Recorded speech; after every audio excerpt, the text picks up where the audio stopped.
Shalom, selamat sore Om Tante, kakak-kakak, adik-adik, dan saudara-saudari yang terkasih dalam Tuhan Yesus. Hari ini kita kembali lagi di dalam ibadah Raya Pok Tomang. Meskipun kita berada di rumah kita masing-masing, meskipun kita hanya menatap layar monitor atau layar HP, tapi kita percaya bahwa hadirat Tuhan ada bersama kita, meski kita tidak ada di dalam rumahnya. Mari kita siapkan hati dan pikiran kita untuk kita masuk dalam saat teduh, mempersiapkan pikiran kita dan hati kita dalam ibadah kali ini. Silakan bersaat teduh.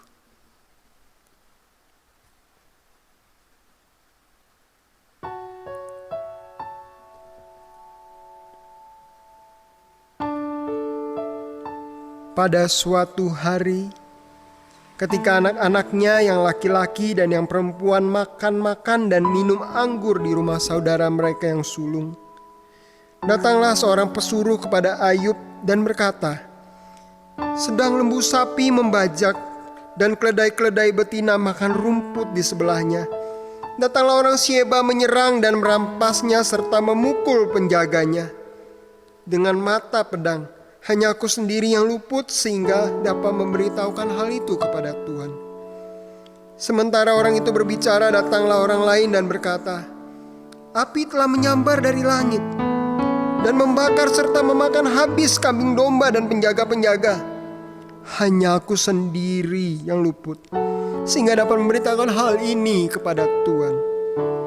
Sementara orang itu berbicara, datanglah yang lain dan berkata, "Orang-orang Kasdi membentuk 3 pasukan, lalu menyerbu unta-unta dan merampasnya serta memukul penjaganya dengan mata pedang. Hanya aku sendiri yang luput sehingga dapat memberitahukan hal ini kepada Tuhan." Sementara orang itu berbicara, datanglah orang lain dan berkata, "Anak-anak Tuhan yang lelaki dan yang perempuan sedang makan dan minum anggur di rumah saudara mereka yang sulung." Maka tiba-tiba angin ribut bertiup dari seberang padang gurun. Rumah itu dilanda pada 4 penjurunya dan roboh menimpa orang-orang muda itu, sehingga mereka mati. Hanya aku sendiri yang luput sehingga dapat memberitahukan hal itu kepada Tuhan. Maka berdirilah Ayub, lalu mengoyakkan jubahnya, mencukur kepalanya, kemudian sujudlah ia dan menyembah. Katanya,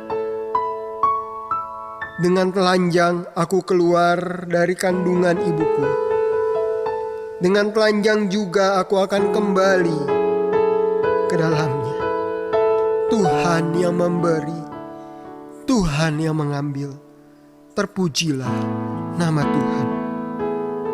Dalam semuanya itu, Ayub tidak berbuat dosa dan tidak menuduh Allah berbuat yang kurang patut. Saudara-saudara yang terkasih dalam Tuhan, bagaimana kalau kita ada di sisi Ayub? Kita melihat kondisi yang sangat berlawanan dengan keinginan kita, kondisi yang sangat berlawanan dengan kenyamanan kita. Tapi kondisi itu Tuhan izinkan hadir dalam hidup kita. Masihkah kita sanggup berkata, "Semua baik, semua baik apa yang kau perbuat di dalam hidupku"?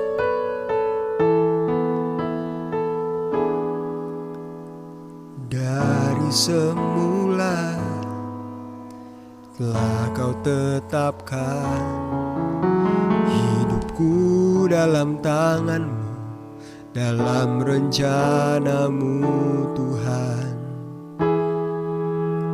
Rencana indah telah kau siapkan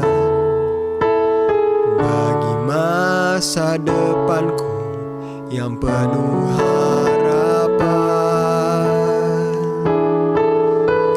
Semua baik, semua baik apa yang telah kau perbuat di dalam hidupku. Semua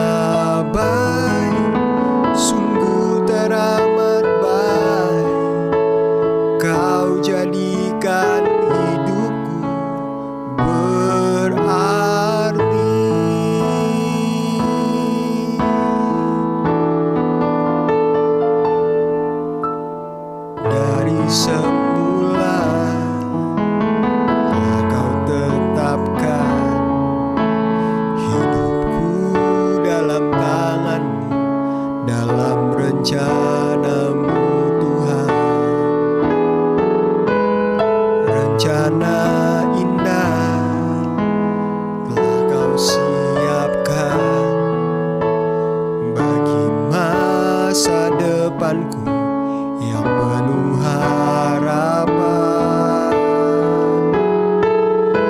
Semua baik, semua baik, apa yang telah kau perbuat di dalam hidupku. Semua baik, sungguh teramat baik, kau jadikan hidupku berarti.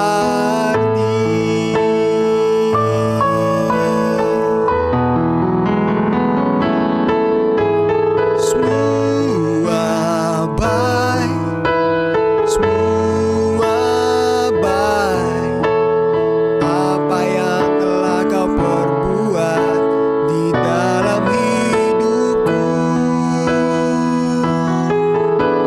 Semua baik, sungguh teramat baik, kau jadikan hidupku berarti. Kau jadikan hidupku berarti.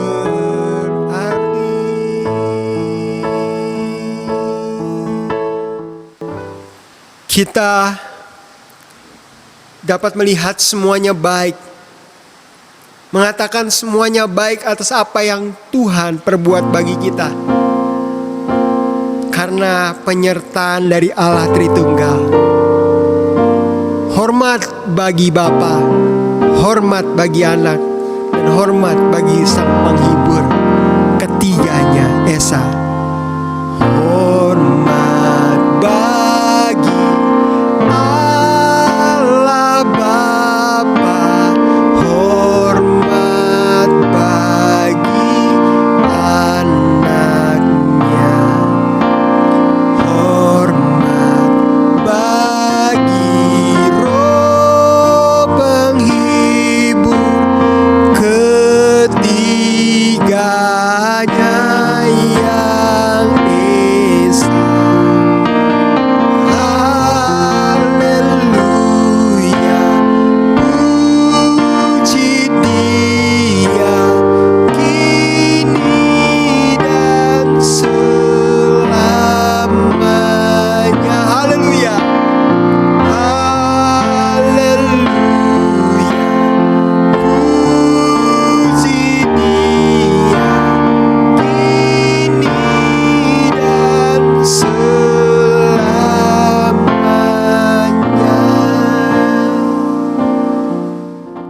Mari kita berdoa. Tuhan Yesus, terima kasih. Satu hal mengapa kami masih bisa bersyukur, satu hal mengapa kami masih bisa memandang semuanya itu baik atas apa yang Kau perbuat di dalam hidup setiap kami, karena kami percaya peran Allah Tritunggal itu buat kehidupan kami. Allah yang punya maksud dan rencana indah, Tuhan Yesus yang mengeksekusinya dengan kematiannya di kayu salib, serta Roh Kudus yang memelihara kehidupan kami sampai saat ini. Terima kasih ya Tuhan, Engkau baik, Engkau sungguh baik. Biar kiranya ibadah kali ini boleh berjalan dari awal, pertengahan hingga akhir hanya dalam satu nama, yaitu nama Tuhan Yesus Kristus, Tuhan dan Juru Selamat kami hidup. Haleluya, amin.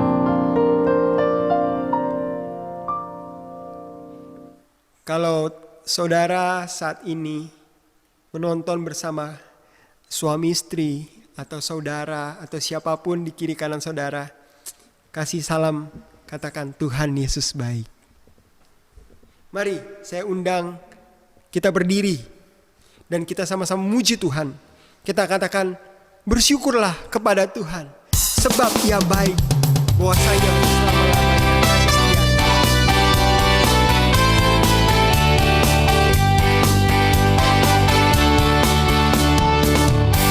Datanglah ke bait-Nya dengan hati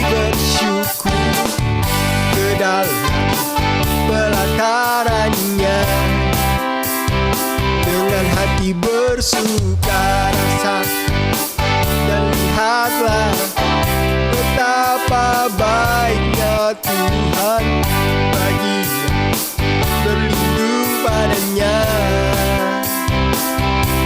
Akan bersorak-sorai, akan bersorak-sorai. Bersyukurlah kepada Tuhan, sebab Dia baik, bahwasanya untuk selamanya kasih setianya. Bersyukurlah kepada Tuhan, sebab Dia baik, bahwasanya untuk selamanya kasih setianya. Datanglah ke baitnya,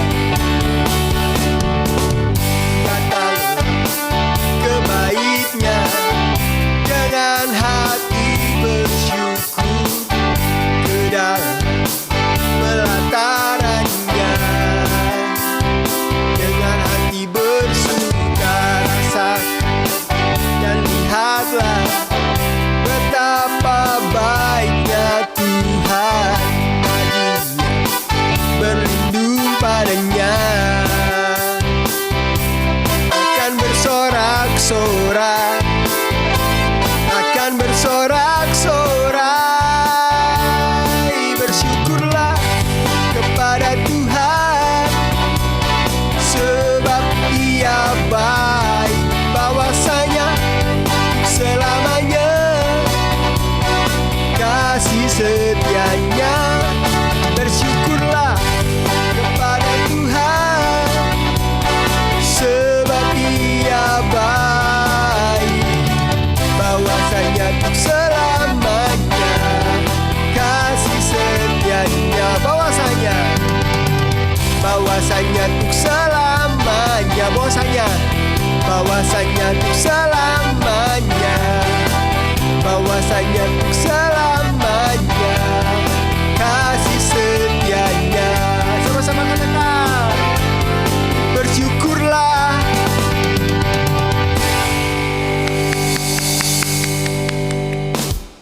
Haleluya. Silakan duduk kembali.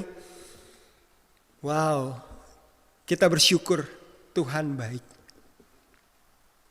Karena itu kita boleh dijadikan Allah menjadi pribadi yang kembali indah setelah kita pernah menjauh darinya. Mungkin kita sampai terkubur di dalam lumpur dosa,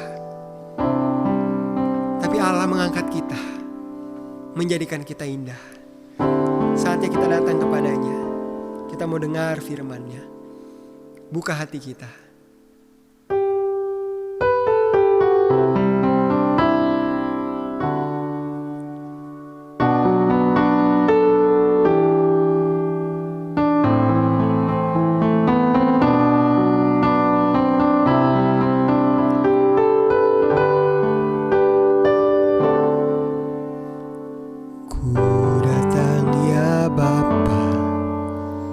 Dalam kerinduan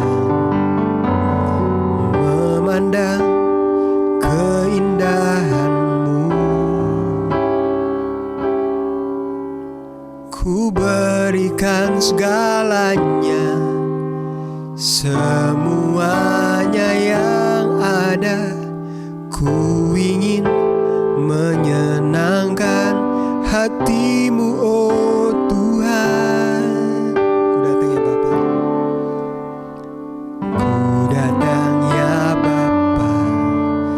Dalam kerinduan memandang keindahan-Mu, ku berikan segalanya, semuanya yang ada. Ku ingin menyenangkan hati-Mu, oh Tuhan. Jadikan aku indah yang Kau pandang mulia.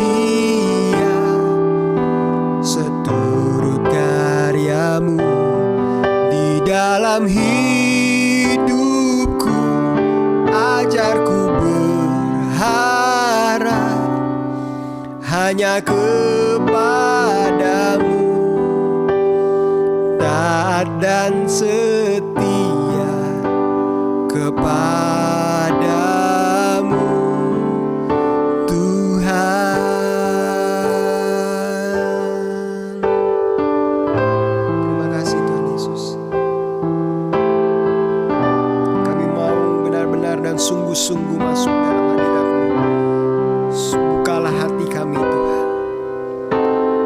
Ku datang ya Bapa dalam kerinduan, memandang keindahan-Mu. Ku berikan segalanya, semuanya yang ada. Ku ingin menyenangkan hati-Mu, oh Tuhan. Jadikan aku indah yang Kau pandang mulia, seturut karya-Mu di dalam hidupku. Ajarku berharap hanya kepadamu, taat dan setia kepadamu, Tuhan. Mari makin berdiri kita hormati firman.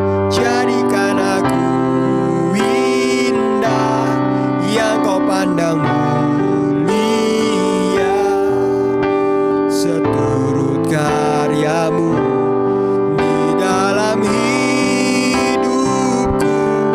Ajarku berharap hanya kepadamu, taat dan setia kepadamu, Tuhan. Taat dan setia, taat dan setia, taat dan setia, taat dan setia kepadamu, Tuhan.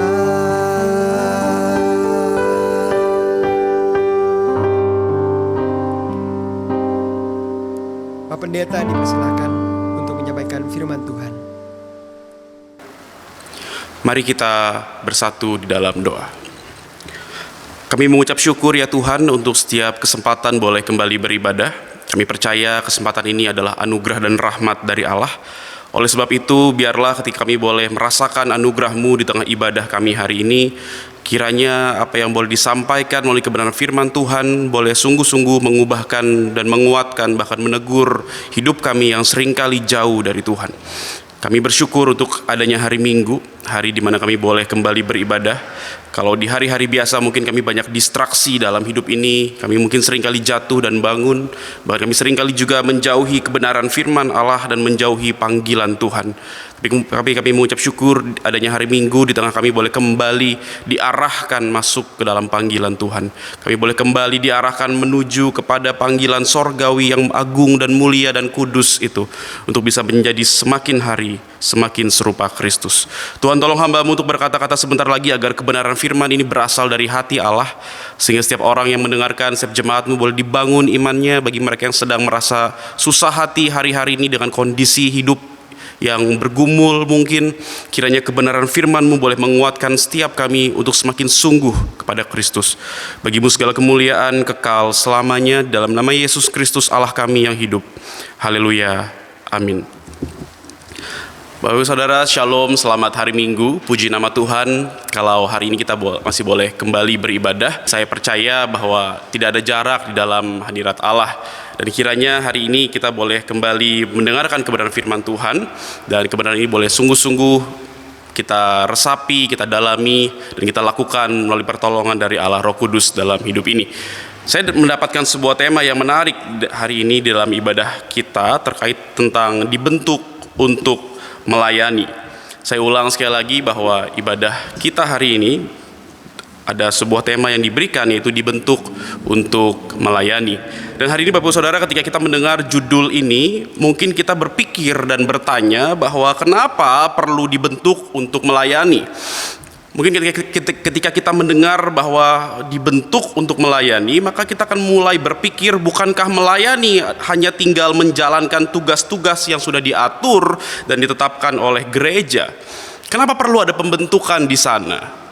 Kenapa perlu ada pembentukan sehingga membuat kita susah-susah mungkin atau capek-capek untuk bisa melayani di dalam gereja kita?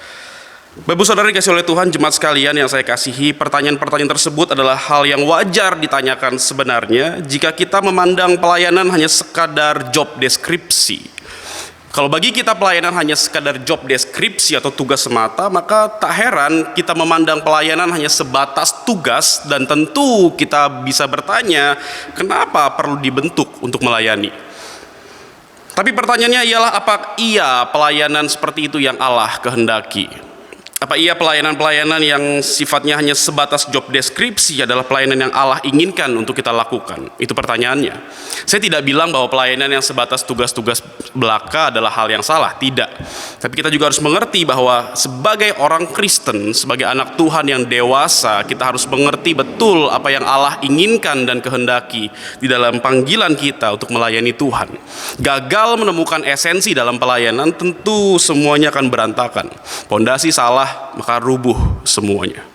Bapak Saudara, maka hari kita akan belajar bersama-sama dan kita akan merenungkan hal seperti apa yang Allah kehendaki sebenarnya dalam pembentukan iman kita untuk melayani Dia, Raja segala raja. Kenapa Allah mau kita dibentuk? Kenapa Allah mau kita masuk ke dalam pembentukan yang mungkin mengalami berbagai proses dalam hidup ini, dan mari kita dalami betul-betul sehingga kita jadi orang-orang Kristen yang dewasa rohani dan memahami apa yang menjadi isi hati Allah sebenarnya di dalam pelayanan dan pembentukan iman kita. Mari kita lihat di dalam Kisah Para Rasul 3 ayat 1 sampai yang ke-9. Saya mengundang kita semua untuk membuka Alkitab kita bersama-sama di dalam Kisah Para Rasul pasal yang ketiga ayat yang pertama sampai yang ke-9. Izinkan saya untuk membacakannya bagi kita semua. Kisah Para Rasul 3 ayat 1 sampai 9. Pada suatu hari menjelang waktu sembahyang, yaitu pukul 3 petang, naiklah Petrus dan Yohanes ke bait Allah.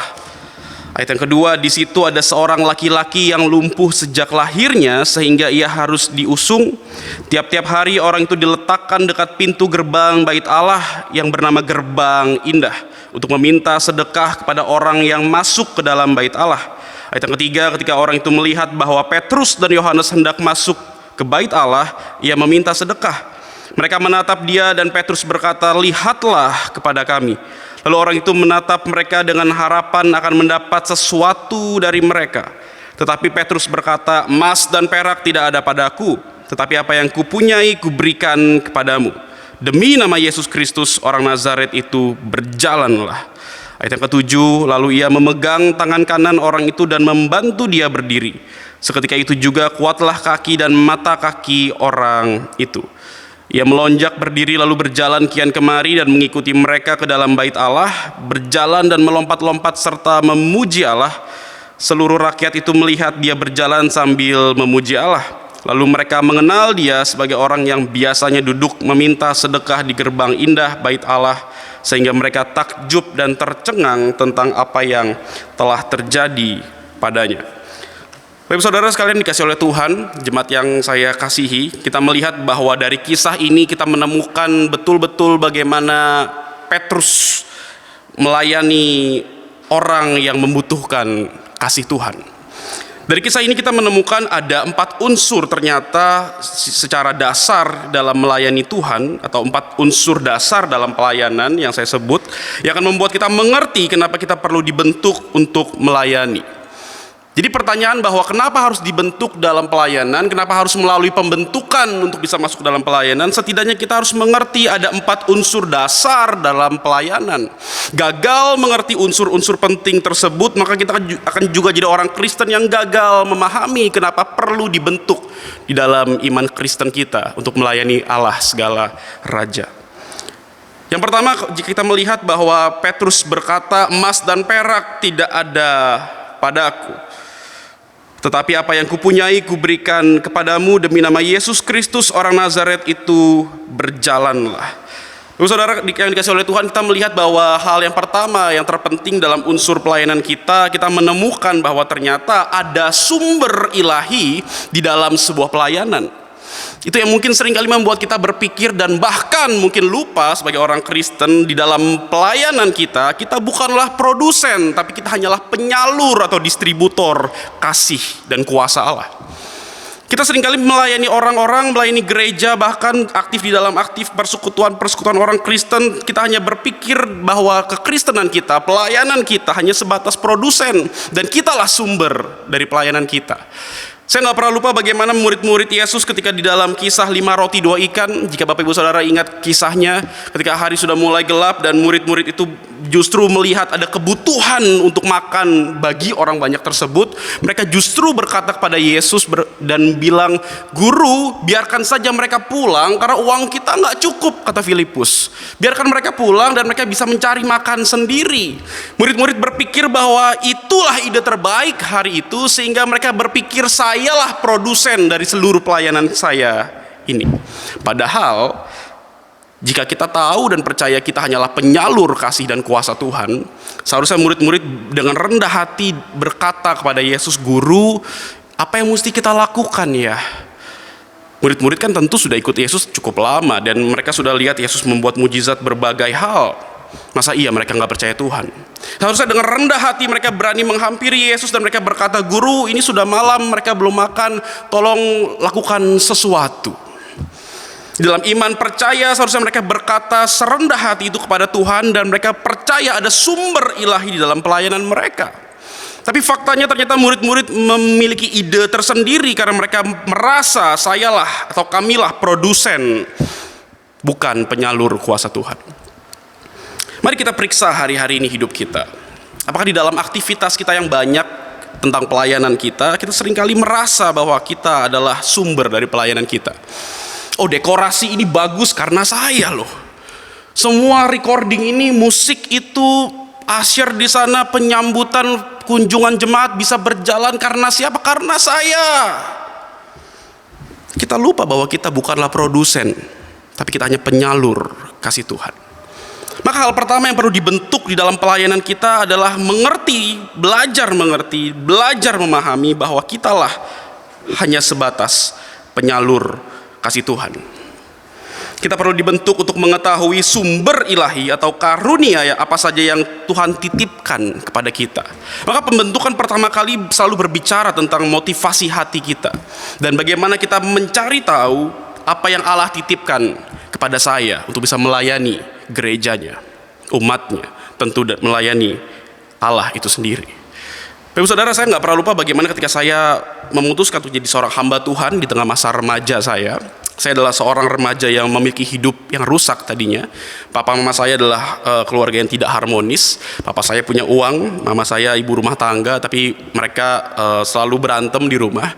Jadi hari-hari saja dari kecil sampai remaja saya tumbuh menjadi anak yang broken home kira-kira. Berantem, gak pernah selesai, pulang ke rumah berantem lagi dan sebagainya. Tapi saya melihat bagaimana Tuhan memelihara keluarga kami sampai hari ini. Papa mama saya mulai akur dan kami melihat bagaimana kasih Tuhan ada atas papa dan mama saya hari ini. Tapi tentu itu perjuangan yang gak mudah.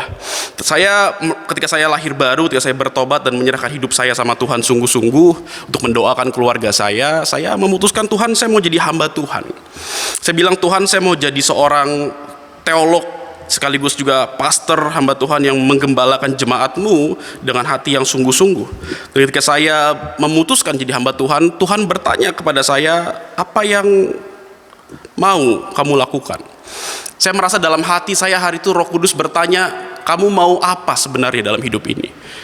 Saya bergumul Bapak Saudara sekalian di masa pemuda saya. Sebelum saya jadi hamba Tuhan, saya bergumul, oke, saya sudah tahu saya mau jadi hamba Tuhan, tapi apa yang kira-kira Tuhan mau saya kerjakan? Jadi pengkhotbah saja kah, keliling-keliling? Atau menjadi misionaris kah misalnya? Saya bergumul Bapak Saudara. Gak cukup setahun, mungkin 2-3 tahun kalau tidak salah. Sampai akhirnya saya menemukan saya kuat sekali dari sisi khotbah. Saya suka sekali ketika saya sedang mempersiapkan khotbah. Saya suka sekali baca buku. Saya suka sekali menyampaikan pengajaran-pengajaran Alkitab kepada jemaat sekalian. Saya suka sekali melakukan berbagai hal yang sifatnya pengajaran. Bapak Saudara, kita penting untuk menemukan apa yang Tuhan titipkan sama kita. Sumber ilahi itu, karunia itu Allah titipkan bagi kita untuk bisa melayani jemaat dan gerejanya. Itu adalah hal yang terpenting di dalam pembentukan kita setelah kita mengetahui bahwa kita adalah orang-orang yang bangkrut di hadapan Allah. Kita adalah orang-orang yang hanya bisa berkata, Tuhan tolong kami, apa yang Tuhan mau kami salurkan kepada mereka semua, pakailah kami. Maka hari ini kita harus jadi orang-orang yang efektif dalam pelayanan kita, Bapak Ibu Saudara sekalian. Pembentukan pertama selalu bicara soal hati, tapi setelah itu berlanjut kepada apa yang Tuhan titipkan di tangan kita. Apakah itu mungkin karunia untuk mengajar? Ada juga orang-orang yang karunianya mungkin untuk visitasi, suka sekali mungkin hospitalitas, kunjungan. Bapak ini mungkin suka sekali keliling-keliling. Kita melihat bagaimana Tuhan memperkaya gerejanya dengan banyak talenta, karunia, dan tentu keperluan-keperluan lain yang Allah berikan dalam gerejanya. Mari temukan hal tersebut dan pertajam hal tersebut. Itulah pembentukan yang Allah inginkan kita kerjakan di dalam pelayanan kepadanya. Dan unsur yang kedua yang tidak kalah penting selain motivasi hati kita yang akan dibentuk oleh Tuhan, kita juga melihat bagaimana adanya kebutuhan manusia di dalam pelayanan. Jadi kalau yang pertama adanya sumber ilahi, dan kita harus temukan sumber ilahi tersebut. Kita harus merasa bangkrut di hadapan Allah karena memang kita adalah orang-orang miskin di hadapan Allah, dan menemukan apa yang Allah titipkan di dalam hidup kita. Tapi yang kedua yang tidak kalah penting adalah kita harus melihat dan percaya bahwa adanya kebutuhan manusia di dalam pelayanan. Ketika Allah mengasihi gerejanya, Allah ingin kita melayani, percayalah Allah juga Allah yang peduli terhadap kebutuhan manusia. Dia bukan Allah yang jauh di planet sana yang tidak kenal Allah, tidak kenal jemaatnya, dan tidak peduli terhadap gerejanya. Bukan. Dia adalah Allah yang agung, yang melampaui segala akal, yang menciptakan langit dan bumi, yang transenden itu, sekaligus Allah yang kecil, yang menyertai dan masuk ke hati kita. Allah yang imanen itu. Maka dalam pelayanan kita terpanggil untuk hidup bagi orang lain. Pelayanan adalah kesempatan kita untuk menjadi seperti Tuhan Yesus di muka bumi ini, yang peduli akan kebutuhan manusia. Orang yang Allah panggil untuk kita layani mempunyai segala macam kebutuhan. Mungkin kebutuhan keuangan, mungkin ada jemaat yang kesulitan ekonomi misalnya, mungkin juga kebutuhan akan emosi, orang-orang yang perlu mungkin kasih sayang dan sebagainya, kebutuhan akan hubungan tentang kebutuhan tentang lain sebagainya. Tapi ya kebutuhan yang terbesar, yang paling dasar adalah agar orang yang kita layani dapat terhubung dengan benar kepada Allah dan kehendaknya.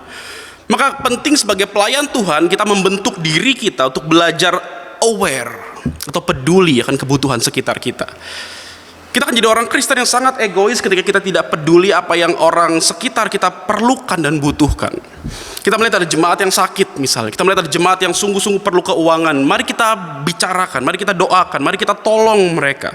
Dan terlebih kita perlu menolong mereka untuk mendekatkan mereka kepada Tuhan, sang sumber kehidupan kita. Maka ketika kita perhatikan ayat ini, Petrus ketika berjalan di bait Allah tersebut, ia lihat ada kebutuhan si lumpuh. Dia menatap si lumpuh, dan si lumpuh juga menatap dia dan berkata, berikan sesuatu kepada saya. Ada harapan, ada kebutuhan manusia di situ tentang kesembuhan. Tapi Petrus berkata, emas dan perak tidak ada padaku, tapi apa yang ada padaku ku berikan kepadamu. Demi nama Yesus berjalanlah. Dan si lumpuh itu pun bangkit dan berjalan. Bapak Saudara, ini hal yang menarik kalau kita perhatikan. Bagaimana Petrus yang tadinya di dalam Matius 19 ayat 27, jika kita baca, dia adalah orang yang Petrus si egois, yang berkata, Tuhan, kami udah tinggalkan semua dan sudah mengikut Engkau, jadi apa yang kami dapat? Ini bukan cuma kurang ajar, tapi ini kasar sekali. Ketika Yesus berjalan bersama murid-muridnya dan Petrus berkata kepadanya, Tuhan, kami udah tinggalin semuanya, kami udah ikut Engkau, tapi apa yang kami peroleh? Tapi di dalam kisah para rasul dicatat berbeda. Si Petrus yang egois itu ternyata dibentuk oleh Tuhan, masuk dalam pembentukan, dan dia berani berkata yang tadinya berkata apa yang saya peroleh ketika saya ikut Tuhan, tapi kini dia menjadi Petrus yang berkata, apa yang kupunya kuberikan kepadamu. Wow, keegoisan selalu berkata apa yang saya harus dapat, tapi pelayanan berkata apa yang kupunya kukasih sama kamu. Petrus berubah, Bapak Ibu Saudara sekalian. Petrus menjadi orang yang mengerti bahwa pelayanan bukan hanya sekedar menerima sesuatu, tapi juga yang terpenting memberi sesuatu kepada Allah dan sesama. Itulah wujud kasih Allah kepada kita. Peduli terhadap kebutuhan orang-orang sekitar kita. Bapak Saudara, kita harus belajar dibentuk Allah dalam hal ini. Dibentuk untuk menjadi orang-orang yang tidak egois. Orang-orang yang mengerti betul apa yang menjadi kebutuhan orang-orang sekitar kita. Seperti Kristus peduli terhadap orang-orang di sekitar dia. Hari ini kita lihat apakah hubungan kita di dalam pelayanan kita selalu bersifat transaksi. Karena Alkitab mengajar kita iman yang betul kepada Allah selalu bersifat thanksgiving, bukan transaction.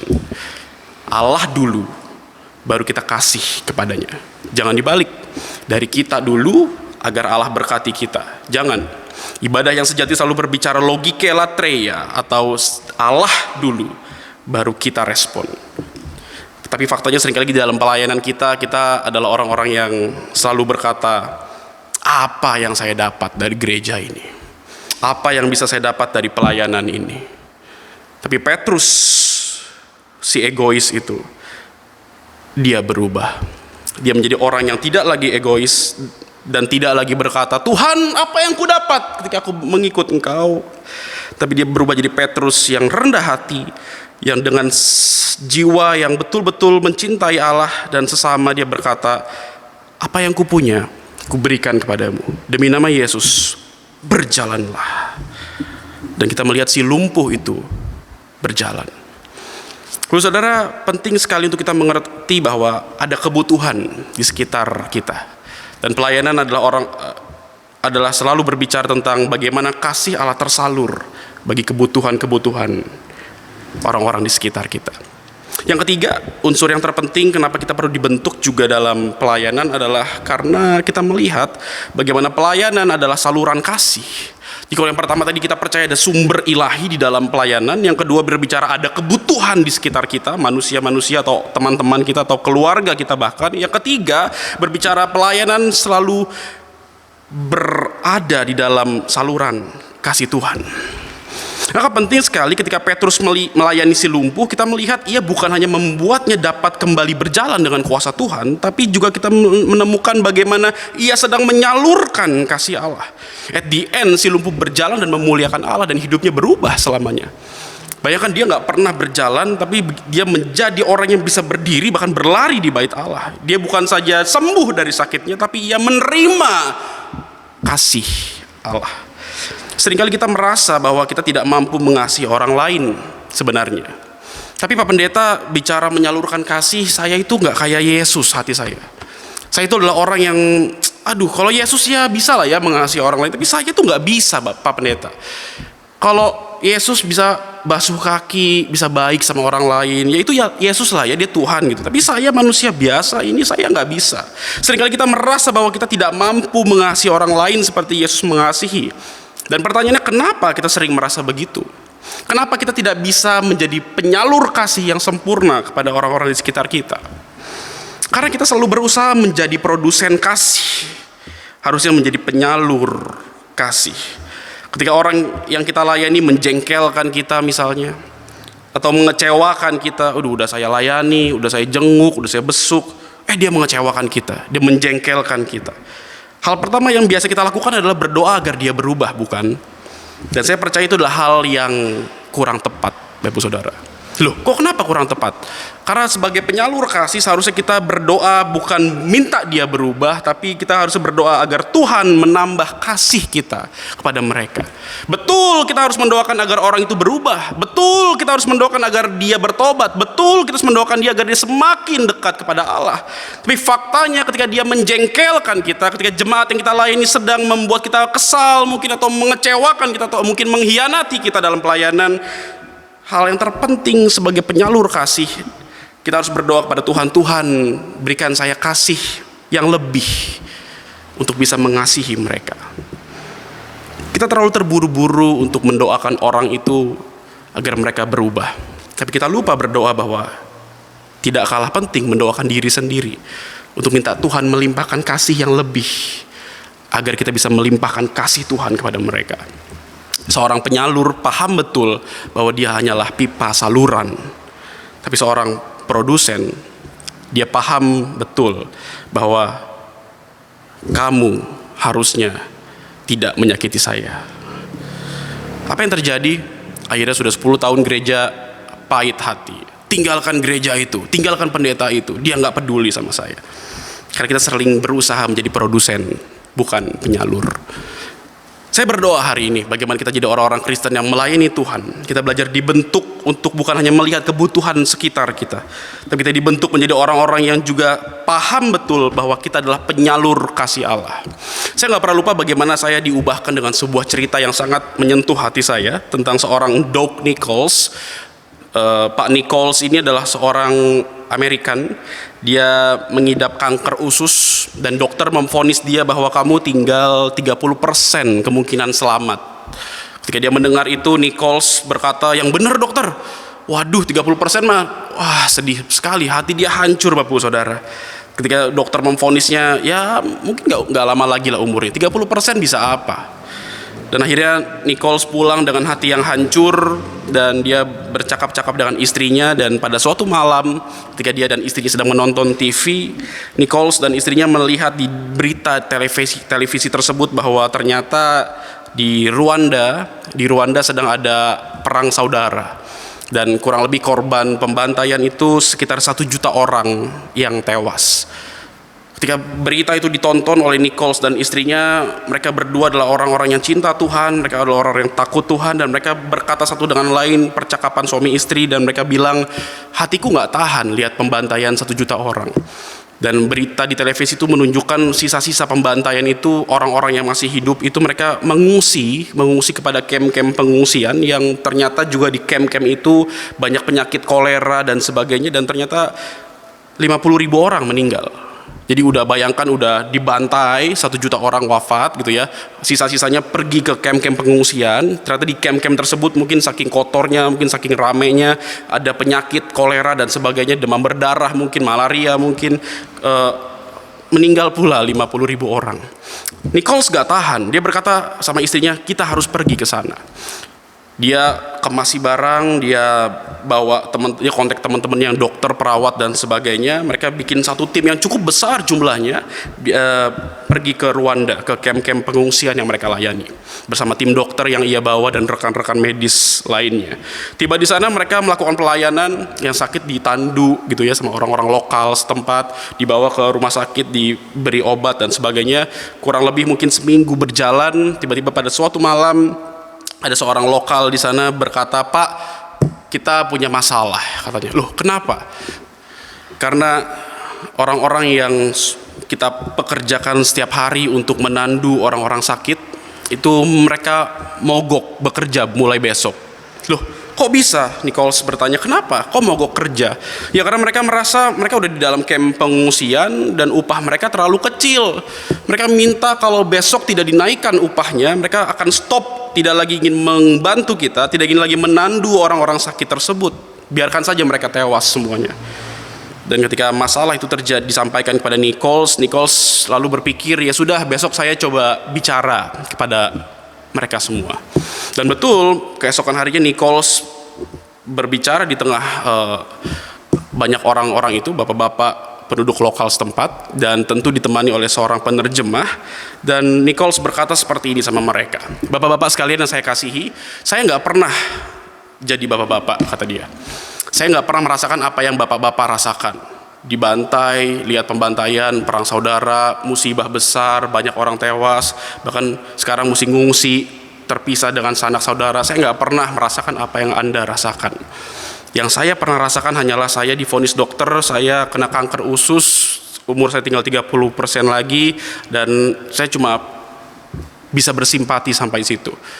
Dan ketika Nichols ingin melanjutkan pembicaraannya, perkataannya, tiba-tiba si penerjemah terdiam dan melihat si Nichols dengan tatapan yang sangat kaget, Bapak Ibu Saudara. Dia bilang dalam bahasa Inggris gitu ya, "Kamu datang ke sini dalam kondisi sakit?" Lalu Nichols menjawabnya, "Iya, tapi gak apa-apa kok, saya bisa tetap bantu kalian."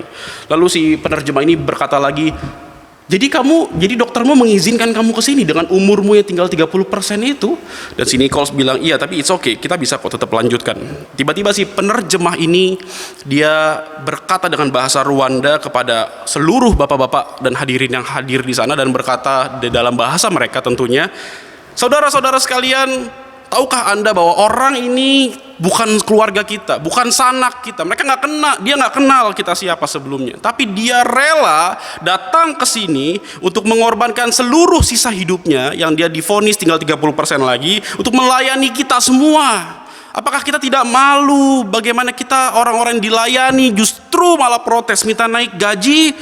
Ketika pembicaraan itu disampaikan, Nichols dengan berdiri sambil bingung, tentunya ini ngomong apa, bahasa juga nggak ngerti gitu ya. Tiba-tiba suasana yang tegang itu berubah menjadi suasana yang sangat haru sekali, dan tiba-tiba banyak orang lari ke depan dan memeluk Nichols dan berkata, "Pak, maaf ya, kami nggak tahu Bapak lagi sakit, tapi Bapak rela datang ke tempat ini membantu kami." Seseorang lagi yang lain berkata, "Pak, Bapak bener sakit, Bapak nggak apa-apa datang ke sini." Yang lain lagi berkata, "Pak, maaf kami nggak tahu diri ya, kami kok jadi orang yang kayak begitu." Dan itu ruangan berubah jadi ruangan yang penuh tangis dan haru luar biasa.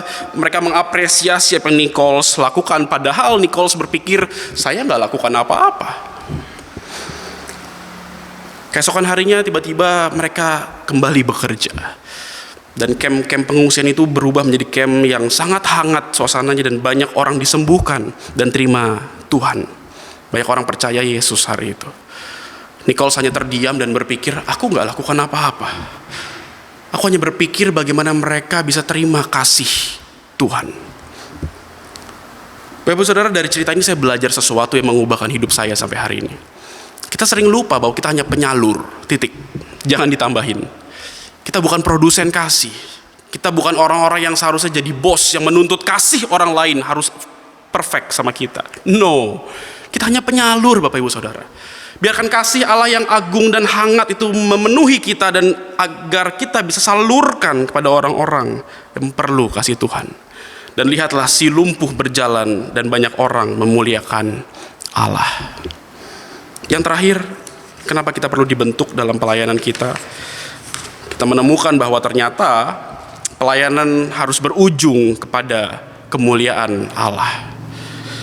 Ayat 9, kita melihat bagaimana pada akhirnya banyak orang yang memuji Allah tersebut ketika melihat si lumpuh itu telah berjalan. Izinkan saya membacakannya bagi kita semua.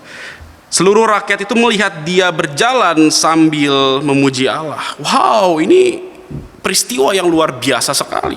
Kita perlu tahu bahwa jika motivasi kita untuk melayani adalah hanya sekedar di luar kemuliaan Allah atau memuliakan diri kita sendiri, maka segala yang kita lakukan, gak peduli seberapa banyak pelayanan kita, hanya akan menjadi kesia-siaan belaka.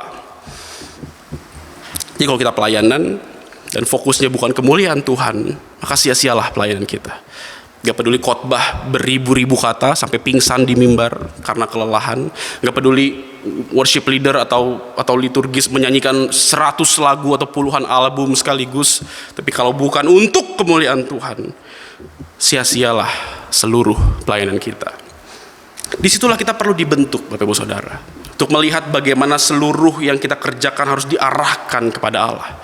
Lampu sorotnya hanya untuk Tuhan, bukan untuk kita. Oh, itu nggak gampang, Bapak Ibu Saudara.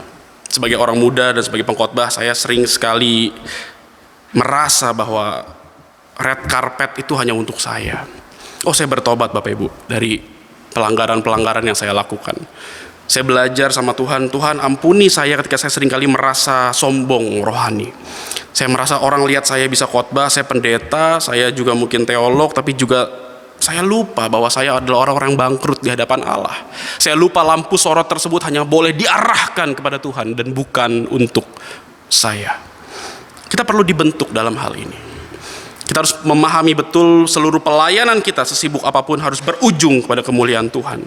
Bukankah itu yang dikatakan Yohanes 15 ayat 8? Bapa dipermuliakan ketika kita berbuah banyak. Tapi masalahnya hari ini apakah kita berbuah atau tidak? By the way, for your information, ada perbedaan loh antara buah dan hasil. Kita bisa memperoleh hasil mungkin dengan mengikuti formula yang berhasil. Ada orang berhasil ngikutin mungkin siapa, motivator yang terkenal, atau mungkin ada orang berhasil hanya karena mungkin menipu orang lain. Bisa kita mungkin memperoleh hasil gara-gara memanfaatkan karisma kita untuk bisa memanipulasi orang lain. Bisa, banyak kasusnya. Tapi buah itu selalu lain. Buah itu selalu berbicara tentang kehidupan, berbeda dengan hasil. Ketika roh kehidupan bekerja melalui firman kehidupan, maka benih yang ditanam akan menghasilkan buah yang banyak. Wow. Maka hari sebagai orang Kristen, apakah kita peduli tentang buah yang kita hasilkan? Apakah Roh Kudus itu bekerja di dalam hati kita untuk sungguh-sungguh kita pahami untuk memiliki hidup yang berbuah kepada Tuhan? Maka kalau pelayanan hanya fokusnya sama hasil, kita hanya jadi orang yang pragmatisme. Besok-besok kalau pelayanannya nggak bagus, dekornya nggak bagus, gue nggak mau ya. Pragmatis. Betul, kita harus punya produk ibadah yang bagus, saya setuju. Tapi jangan lupa bahwa hasil itu bisa menipu. Tapi buah itulah berbicara kehidupan. Ketika roh kehidupan bekerja dengan firman kehidupan di dalam hidup kita, maka benih yang ditanam akan menghasilkan buah. Boom. Maka nggak heran pelayanan kita berbuah di mata Allah. Tapi mungkin ada juga orang yang telah bekerja keras, hanya fokusnya sama hasil, justru mereka lupa dan tidak melihat bahwa segalanya berantakan dan tidak memuliakan Tuhan. Maka penting bagi kita untuk dibentuk dalam relasi dengan firman kehidupan, firman Allah tentunya, dan juga dengan relasi kepada Roh Kudus. Roh yang selalu mengingatkan kita untuk tidak sombong. Roh yang selalu menginsyafkan kita dari seluruh pelanggaran kita. Roh yang selalu memimpin dan menuntun kita dalam panggilan Allah yang kudus itu. Seluruh pelayanan kita harus berbuah dan untuk kemuliaan nama Tuhan. Maka ketika kita simpulkan, saya sudah sampai di akhir khotbah saya hari ini. Dari 4 unsur tersebut, yang pertama sumber ilahi, yang kedua kebutuhan orang lain di sekitar perlu kita pedulikan, yang ketiga ada unsur di dalam pentingnya menjadi saluran kasih kepada sesama, dan yang keempat seluruh pelayanan kita harus berujung kepada kemuliaan Tuhan.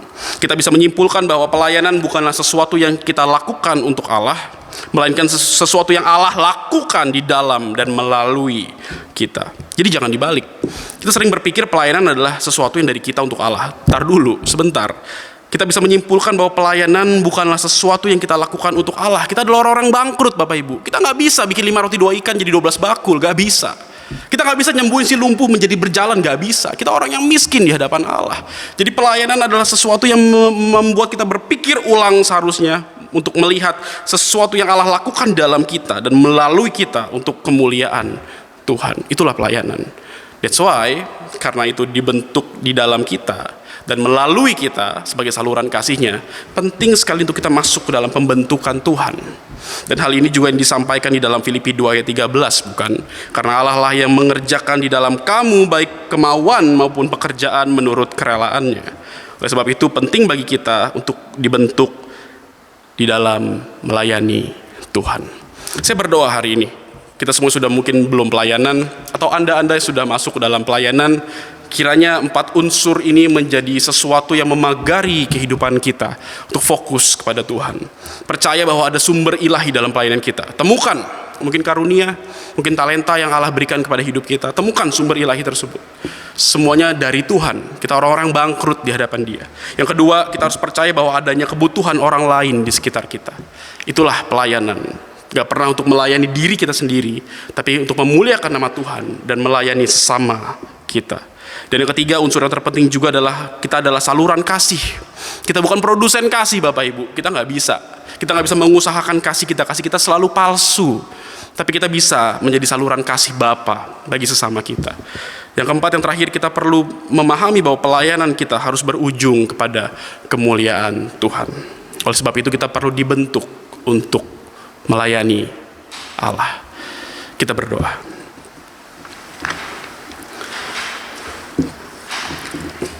Hari ini ketika kami mendengar kebenaran firman-Mu, kami merasa ditegur dan kami mungkin juga merasa dikuatkan. Mungkin hari ini kami adalah orang-orang yang sudah melayani Tuhan sekian lama, atau mungkin kami juga adalah orang yang termasuk di dalam orang-orang yang baru saja melayani Tuhan. Tapi apapun itu kondisinya, firman-Mu menegur dan menguatkan kami hari ini betapa kami perlu Tuhan dalam pelayanan kami. Kami tahu bahwa Allah lah yang membentuk kami. Kami tahu Allah lah yang mengerjakan melalui dan di dalam kami. Hari ini Tuhan ajarkan kami untuk bisa merasa bangkrut di hadapan Allah. Kami tahu kami bukan produsen. Dan ampuni kami kalau seringkali kami merasa kamilah produsennya. Kamilah sumber pelayanannya. Kamilah yang paling hebat di dalam pelayanan ini. Tanpa kami, gereja ini gak akan jalan. Ampuni kami, ampuni kami. Kami hari ini belajar bahwa Tuhanlah sumber segalanya dalam pelayanan kami. Dan hari ini izinkan sebagai penyalur-penyalur kasih-Mu kepada sesama kami. Kami berdoa kiranya hati ini boleh peduli sama sesama. Kami mungkin sibuk dengan pelayanan kami. Ini dan itu, program sini, program sana. Gak ada yang salah dengan itu.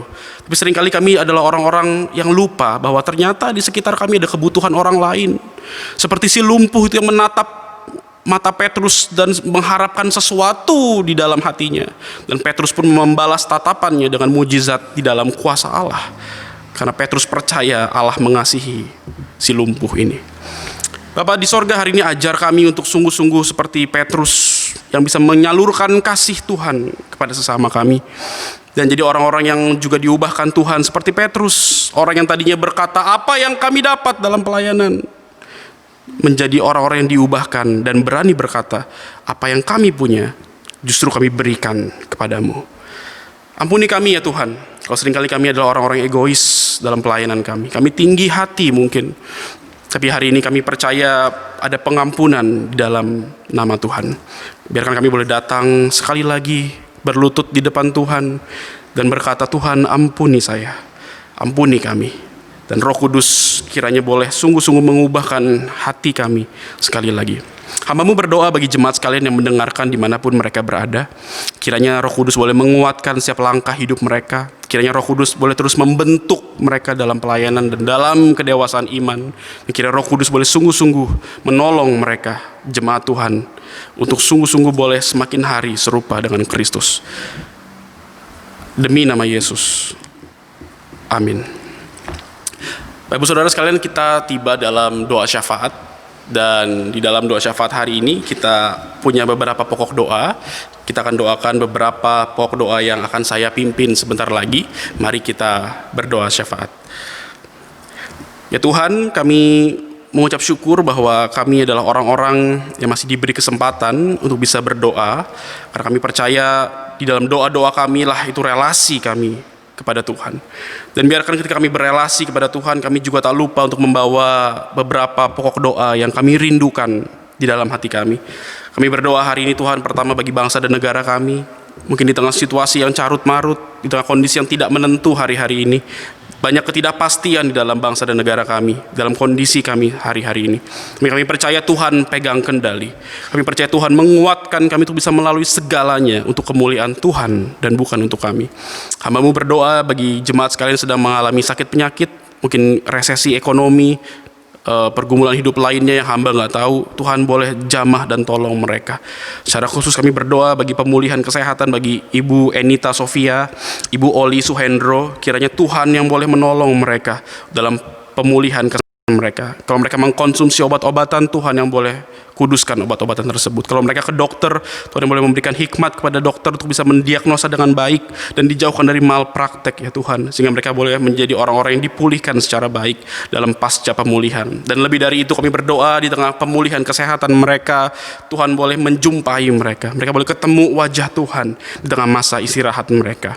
Kami berdoa bagi jemaat kami yang kami kasih yang berusia lanjut, ada Ibu Grace Widiatmaja, Ibu Darmi, Ibu Noni Rahman, Ibu Iswanti, Ibu Lili Arifin, Ibu Feti Dewi, Ibu Saryani, Bapak dan Ibu George Tumiwa, Pak Iwan Gunawan, Pak Jerry Ajusman, Pak Sardono, Pak Siman Juntak, Pak Tabrani. Kami membawa mereka ya Tuhan untuk sungguh-sungguh Tuhan yang menjamah mereka di tengah usia lanjut ini. Kiranya Tuhan yang terus memproteksi mereka ya Tuhan, dijauhkan dari berbagai macam sakit penyakit, dan ketika mereka mungkin sedang menderita sakit di rumah mereka, Tuhan yang boleh jamah mereka, Tuhan yang boleh berikan kekuatan, kesabaran untuk semakin mencari Tuhan di tengah sakit mereka, di tengah masa usia lanjut mereka boleh sungguh semakin bertumbuh iman kepada Tuhan. Kami menyerahkan mereka di dalam kasih Tuhan. Dan Bapak saudara sekalian, mari kita juga tutup doa syafaat ini dengan doa Bapa kami. Bapa kami yang di sorga, dikuduskanlah namamu, datanglah kerajaanmu, jadilah kehendakmu di bumi seperti di sorga. Berikanlah kami pada hari ini makanan kami yang secukupnya, dan ampunilah kami akan kesalahan kami, seperti kami juga mengampuni orang yang bersalah kepada kami. Dan janganlah membawa kami ke dalam pencobaan, tetapi lepaskanlah kami daripada yang jahat. Karena Engkaulah yang punya kerajaan dan kuasa dan kemuliaan sampai selama-lamanya. Amin. Jemaat, mari kita bangkit berdiri bersama-sama dengan gereja di segala abad dan di segala tempat. Kita mengikrarkan pengakuan iman rasuli yang berkata demikian: Aku percaya kepada Allah, Bapa yang Maha Kuasa, Khalik langit dan bumi, dan kepada Yesus Kristus, anak yang tunggal Tuhan kita, yang dikandung daripada Roh Kudus, lahir dari anak darah Maria, yang menderita sengsara di bawah pemerintahan Pontius Pilatus, disalibkan, mati, dan dikuburkan, turun dalam kerajaan maut. Pada hari yang ketiga bangkit pula dari antara orang mati, naik ke sorga, duduk di sebelah kanan Allah, Bapa yang Maha Kuasa, dan di sana Ia akan datang untuk menghakimi orang yang hidup dan yang mati. Aku percaya kepada Roh Kudus, gereja yang kudus dan am, persekutuan orang kudus, pengampunan dosa, kebangkitan tubuh, dan hidup yang kekal. Amin. Jemaat silakan duduk.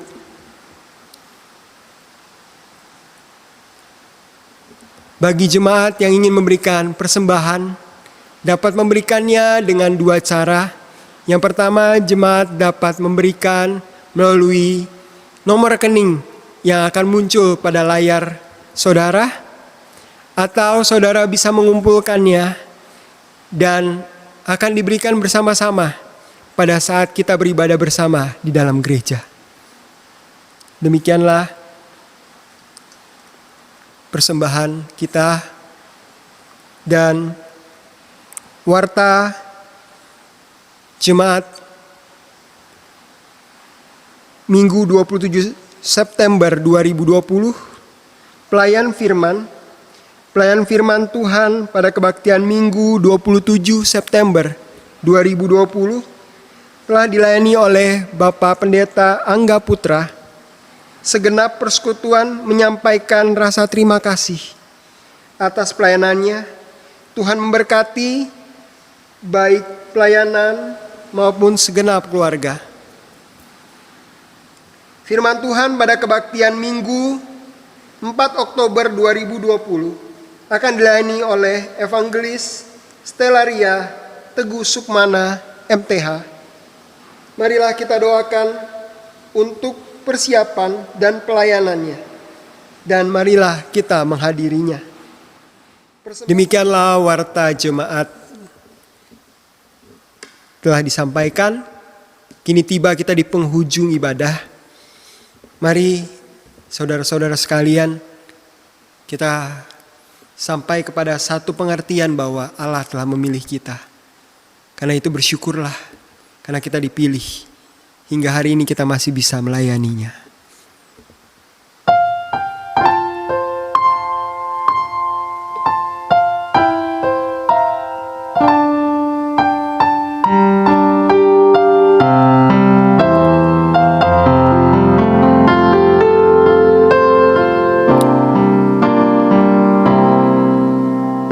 Kau telah memilihku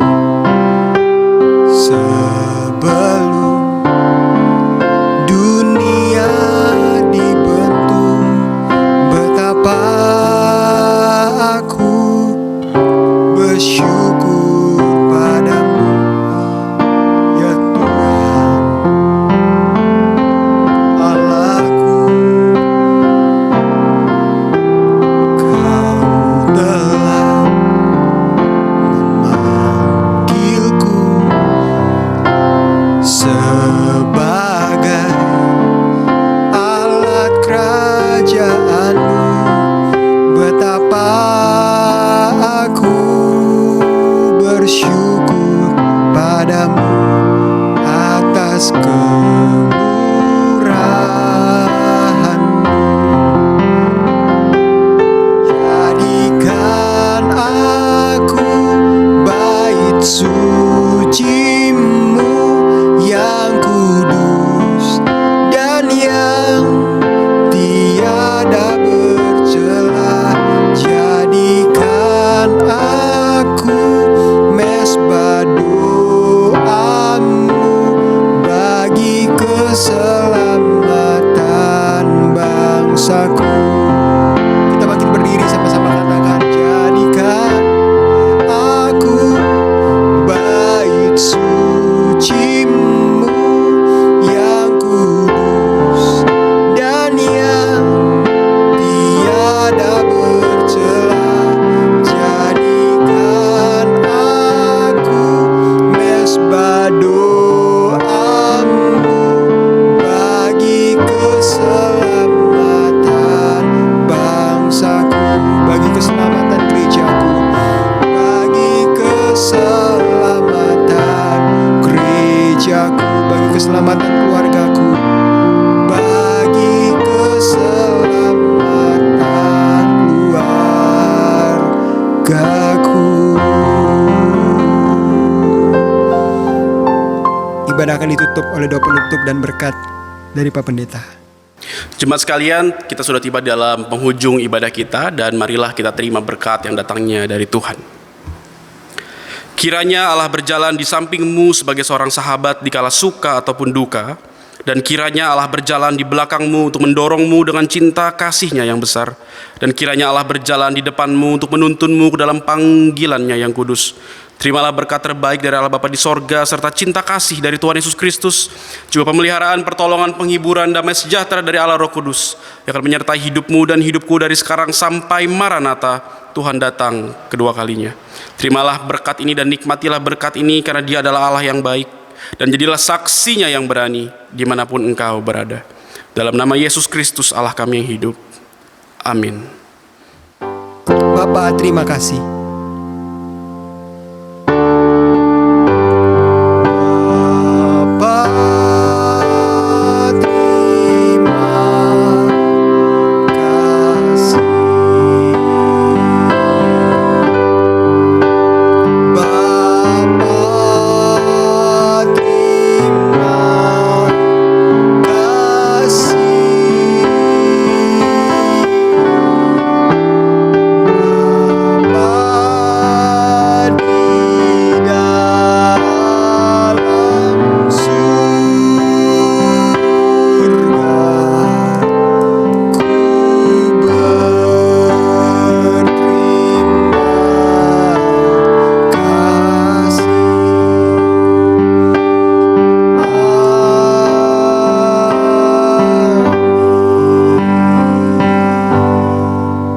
Ibadah selesai, Tuhan Yesus memberkati.